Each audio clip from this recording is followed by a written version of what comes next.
بسم اللہ الرحمن الرحیم۔ علی رضا ہیروائس میں آپ کو خوش آمدید کہا جاتا ہے۔ رزق کی تلاش اور اسلام۔ حضرت عبداللہ بن مسعود رضی اللہ عنہ سے روایت ہے کہ رسول اللہ صلی اللہ علیہ وسلم نے فرمایا، حلال رزق کی تلاش فرض ہے باقی فرضوں کے بعد۔ ایک بار آپ صلی اللہ علیہ وسلم صحابہ کے ساتھ بیٹھے تھے کہ وہاں سے ایک شخص گزرا، وہ معاشی دوڑ میں خوب لگا ہوا تھا۔ تو صحابہ رضی اللہ عنہ نے کہا، کاش یہ اتنی محنت دین کے لیے کرتا۔ تو رسول کریم صلی اللہ علیہ وسلم نے فرمایا کہ اگر یہ شخص اس وجہ سے محنت کر رہا ہے کہ کسی کے آگے ہاتھ نہ پھیلانے پڑیں یا اپنے گھر والوں کی اچھے سے دیکھ بھال کرے تو یہ بھی عبادت ہے۔ حضور اکرم صلی اللہ علیہ وسلم نے فرمایا، دو ہی انسانوں پر شک کیا جا سکتا ہے، ان میں ایک وہ جس کو خوب مال دیا گیا اور وہ اللہ کی راہ میں خرچ کرے۔ اسلامی تعلیمات اس سلسلے میں بہت واضح ہیں اور رسول کریم صلی اللہ علیہ وسلم نے اس سلسلے میں لوگوں کی رہنمائی فرمائی۔ آپ صلی اللہ علیہ وسلم نے جب مدینہ منورہ ہجرت کی تو جہاں آپ صلی اللہ علیہ وسلم نے مسجد نبوی کا قیام عمل میں لایا، وہیں مدینہ منورہ میں بازار کی بنیاد بھی رکھی۔ آپ صلی اللہ علیہ وسلم لوگوں کو کاروبار کے لیے ترغیب دیتے تھے۔ ایک مرتبہ ایک شخص آپ صلی اللہ علیہ وسلم کے پاس ہاتھ پھیلائے ہوئے حاضر ہوا۔ آپ صلی اللہ علیہ وسلم نے پوچھا، کیا تمہارے گھر میں کچھ نہیں؟ اس نے عرض کیا، کیوں نہیں، ایک چٹائی ہے جس کا کچھ حصہ بچھاتے اور کچھ حصہ اوڑھ لیتے ہیں، اور ایک پیالہ ہے جس پہ پانی پیتے ہیں۔ آپ صلی اللہ علیہ وسلم نے کہا، دونوں میرے پاس لے آؤ۔ وہ لے آیا۔ آپ صلی اللہ علیہ وسلم نے دونوں چیزیں لیں اور فرمایا، ان دونوں کو کون خریدے گا؟ ایک صحابی نے کہا، میں 1 درہم میں لوں گا۔ آپ صلی اللہ علیہ وسلم نے 2 یا 3 بار کہا، 1 درہم سے زیادہ میں کون لے گا؟ ایک آدمی نے کہا، میں 2 درہم میں لوں گا۔ آپ صلی اللہ علیہ وسلم نے یہ دونوں چیزیں اسے دیں اور 2 درہم اس شخص کو دے دیے اور اس سے فرمایا، 1 درہم سے کھانے کی چیزیں خرید کر اپنے گھر دے آؤ اور 1 درہم سے کلہاڑی کا پھل خرید کر میرے پاس لاؤ۔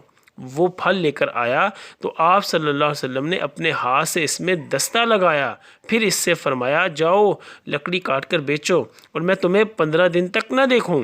وہ آدمی گیا اور لکڑی کاٹ کر بیچنے لگا۔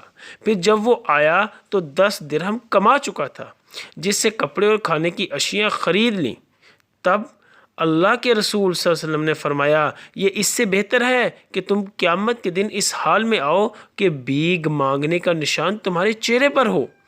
بھیک مانگنا ان 3 کے علاوہ کسی کے لیے درست نہیں ہے، جو فاقے سے بدحال ہو یا قرضے میں ڈوبا ہوا ہو یا خون بہا ادا کرنے کے لیے پریشان ہو۔ صحیح ترمذی۔ آپ صلی اللہ علیہ وسلم کا ارشاد ہے کہ دینے والا ہاتھ لینے والے ہاتھ سے بہتر ہے۔ اسلام کے نزدیک اگر کوئی شخص بیوی بچوں پر مال خرچ کرے تو وہ بھی صدقہ میں شمار ہوتا ہے۔ حضرت عمر رضی اللہ عنہ کے دور خلافت میں کچھ لوگ مسجد کے ایک گوشہ میں اس خیال سے بیٹھے تھے کہ حصول رزق کے لیے انہوں نے ابھی دعا کی ہے، اس کے بدلے اللہ ان کی روزی وہیں پہنچائے گا۔ حضرت عمر رضی اللہ عنہ نے جب انہیں دیکھا اور ان کی سرگزشت سنی تو اپنا کوڑا تان کر فرمایا، تم میں سے کوئی روزی روٹی کے لیے غافل نہ ہو، آسمان سے سونا چاندی نہیں برستا۔ پھر انہوں نے سورۃ الجمعہ آیت 10 کی تلاوت فرمائی۔ امام احمد بن حنبل رحمہ اللہ نے اس شخص کو پرلے درجے کا جاہل کہا ہے جو گھر یا مسجد میں اس خیال سے بیٹھے کہ مجھے میرا رزق مل جائے گا۔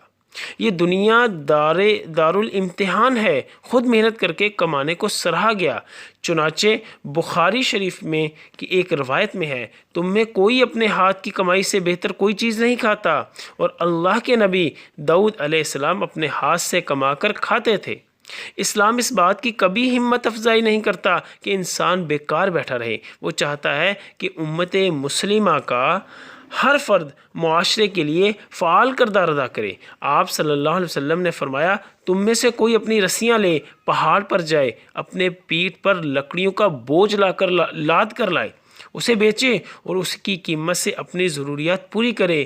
یہ اس سے بہتر ہے کہ وہ لوگوں کے سامنے ہاتھ پھیلائے، وہ اسے دیں یا منع کر دیں۔ صحیح بخاری۔ آپ صلی اللہ علیہ وسلم کی دعا میں یہ بھی شامل تھا کہ آپ فقر و فاقہ سے نجات کی دعا فرماتے، یا اللہ میں کفر اور فقر سے تیری پناہ چاہتا ہوں۔ صحیح ابو داؤد۔ آپ صلی اللہ علیہ وسلم نے فرمایا فقر کفر تک پہنچاتا ہے۔ سچے تاجر کے بارے میں آپ صلی اللہ علیہ وسلم نے فرمایا ایماندار، امانت دار اور راست بار تاجر کا حشر انبیاء، صدیقین اور شہداء کے ساتھ ہوگا۔